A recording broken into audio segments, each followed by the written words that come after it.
Hello, this is Jerome from the Barbarian Philosopher podcast, bringing you 5 tips to finding a good gym. If you would like to stay up to date with more content on MMA, personal development, and current events, please be sure to hit the subscribe button. Also, leave us a comment in the comment section below. Let us know what tips you have used to find the gyms that you've liked best. Tip number 1. Know what you're looking for. It's going to make it a whole lot easier for you to find a gym that fits you and that is a good match for who you are and what you're looking for if you have that figured out already. People come to the martial arts for different reasons.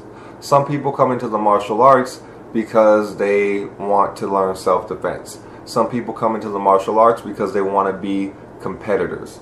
Some people come into the martial arts simply because they want to socialize, or they need a physical activity, and maybe just hitting the weights or hitting the treadmill at the local 24-hour fitness isn't stimulating enough for them in order to kind of maintain that habit long term and really get the benefits from it. Some people come to the martial arts because they are interested in or want to preserve part of a given culture. There's a lot of different reasons why people come into martial arts, and all of them are perfectly fine. But having that sorted out before you get started is going to be a crucial element in making sure that you find a home gym that really suits you, where you'll get the most out of your experience.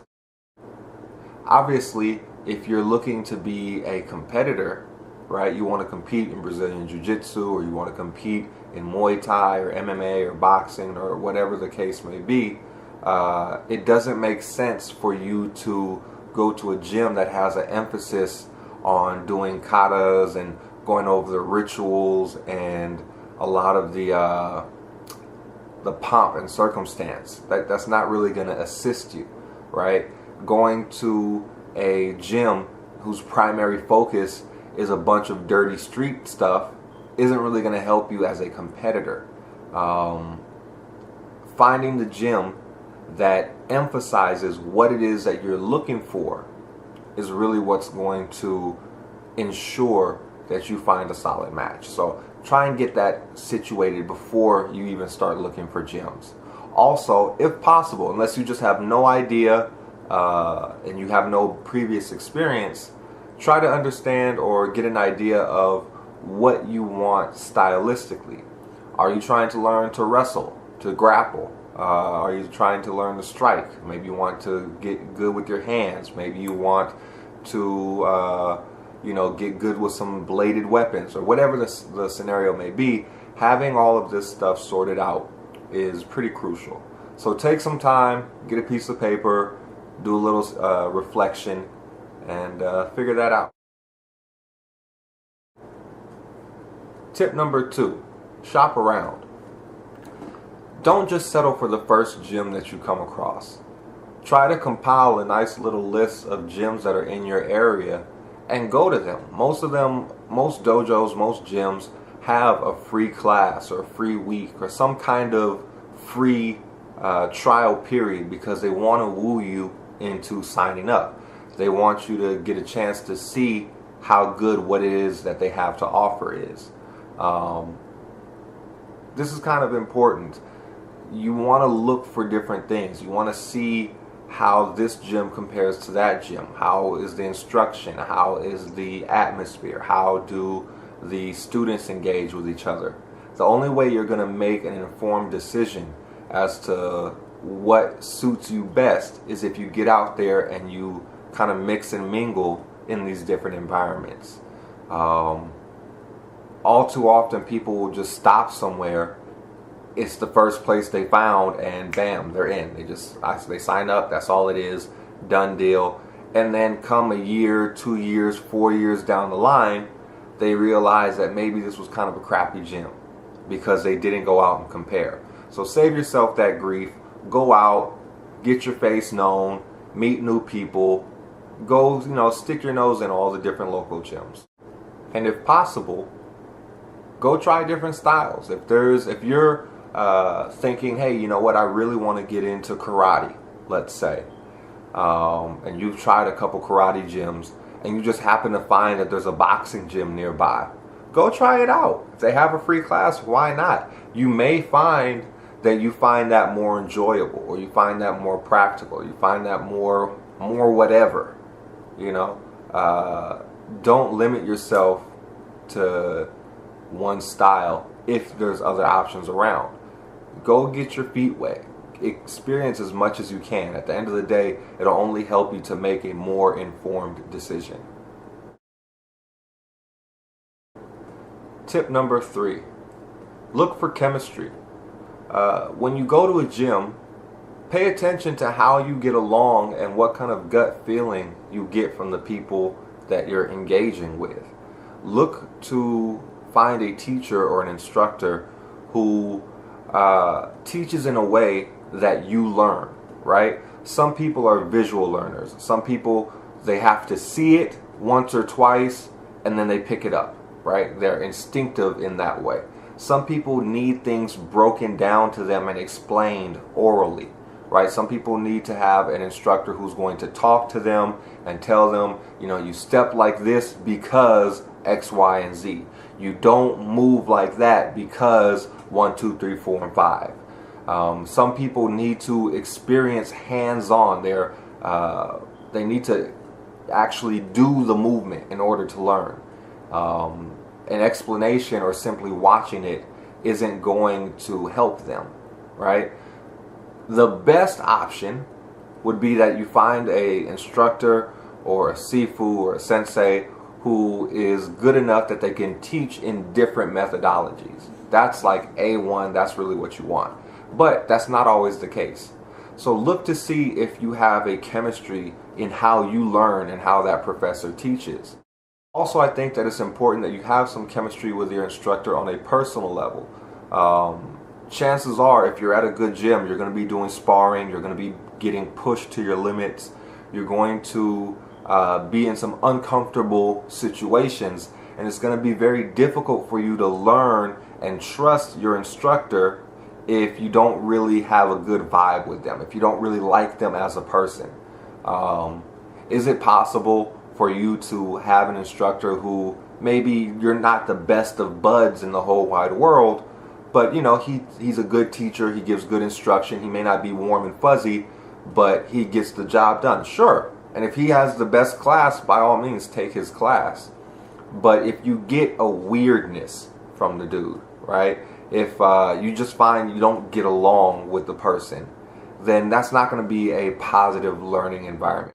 Same thing goes for the students. These are people who are going to be throwing punches and kicks at you. These are people who are going to be choking you out and putting your joints in all kind of weird manipulations. You want to have a good sense that there's some camaraderie and that people are bonding with each other and that everyone is looking for one another's best interest. So that kind of chemistry, that sense of trust, that sense of everyone looking out for each other, that sense of comfort with one another is an important thing for you to look for. Tip number 4. Check the pedigree. I'm not a huge fan of lineage per se. You know, I came from instructor so-and-so who was taught by instructor so-and-so who was taught by the founder himself. Therefore, he's a great instructor. Sometimes yes, sometimes no. But knowing who a instructor came from, if they come from a well-known name, does give you some insights into the culture of their practice and how they are likely to teach a given martial art.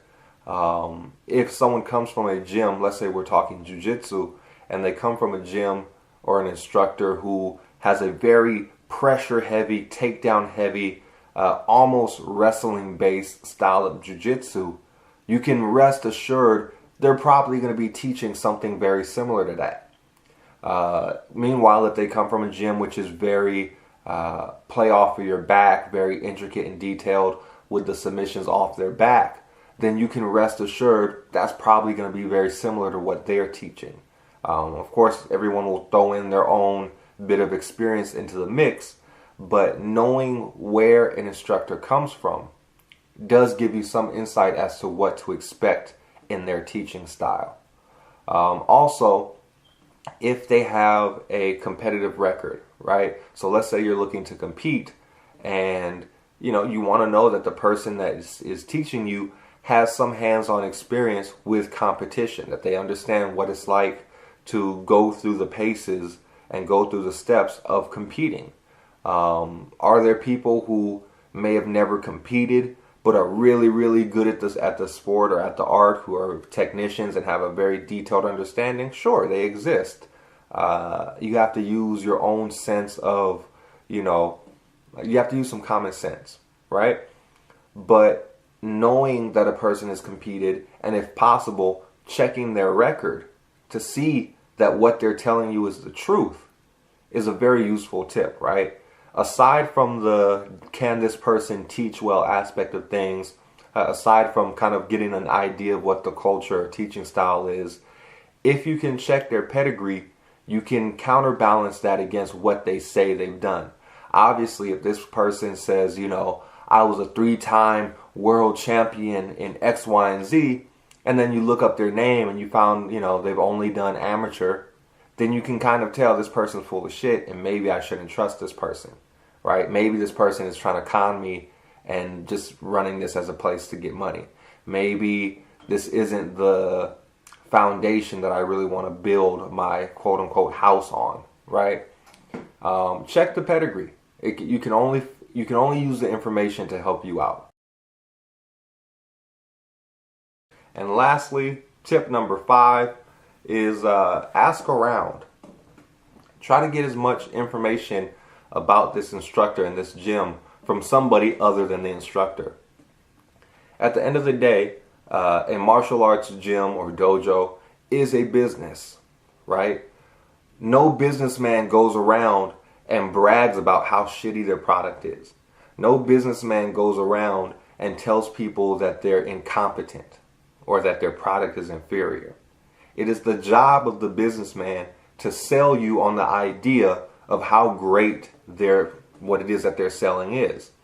So it's important that you go and you speak to the students, for example, right? Ask them questions. Don't be a weirdo like you're interrogating everybody and you got that, weird big fan that they have going in the background with all the CSI TV shows and whatever. Like, be normal and be cool about it, but ask them questions. Find out, how much experience did you have before you came here, right? Is everybody that comes here, this is their first gym and the only gym they've ever been to, so they don't know how to compare it? They don't have an idea of how this gym compares to other things that are out there? What is it that made them decide to settle on this gym? What has their experience been like in this gym? How do they, get along with other students and things like this? Try to get a sense from the students what the overall vibe of this environment is. Also, go outside of the gym and try to get some information. If you're asking around in the gym, you're kind of dealing with a biased group of people, right? They've all decided that this is the gym I want to train at. So obviously, to some extent, they're happy with what's being sold there. So it's not like you're going to find a bunch of dissenters who are paying money to stay at that gym, right? Go to Google, go to Yelp. If there are other nearby gyms, ask around, take a grain of salt. Just like people who are biased towards it, there are people who are going to be biased against it. But you're looking for consistent patterns. Is there a consistent complaint about, let's say, cleanliness? Let's say you're going to a wrestling gym or a judo gym or a jiu-jitsu gym, some style of grappling, and the floors aren't being mopped consistently. That's a health concern. You're going to fuck around and get staph or something. That's something that people will complain about. You should know that going in. Is the professor unattentive and students are getting hurt during sparring? This is the type of things people will complain about. You should know that before you get there. Does this professor have shady business practices? You should know this before you go in there. Yelp the place, Google the place, if there are local gyms or places where people have, competed and likely had students from this gym come compete, ask around, and look for reoccurring patterns. These have been my 5 tips to finding a good gym. I hope you guys have enjoyed this. Please take the time to comment in the comment section below. Let us know what you think. Tell us what you thought. Let us know what some of your tips are or some of the experiences that you've had at different gyms. And I hope to see you guys again soon. Peace.